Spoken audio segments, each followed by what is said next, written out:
Na katibu wa elimu ya msingi John Ololtua amewahimiza wadau wa sekta ya elimu kuwa mstari wa mbele katika kulinda uthabiti wa amani katika shule.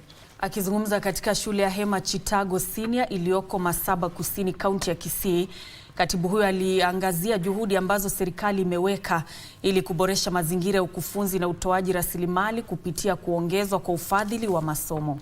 Aidha, alisema serikali imeangazia suala la kupandishwa vyeo kwa walimu katika bajeti ya mwaka huu katika hatua ya kuwapa walimu motisha na kuwawezesha kujiendeleza kitaaluma. Alitoa wito kwa wazazi, wasimamizi wa shule na viongozi wa kijamii kushirikiana na Wizara ya Elimu kuleta maelewano shuleni.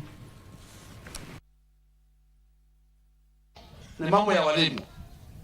Hiyo mambo ya promotion, mnajua ya kwamba Mheshimiwa Rais ameweka hiyo budget na TSC imeshatangaza.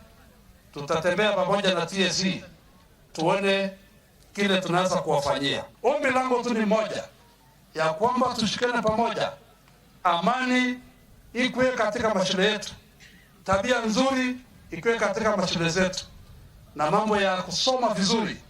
Sisi kama serikali tutafanya jukumu yetu, na nyinyi pia mfanye jukumu yenu.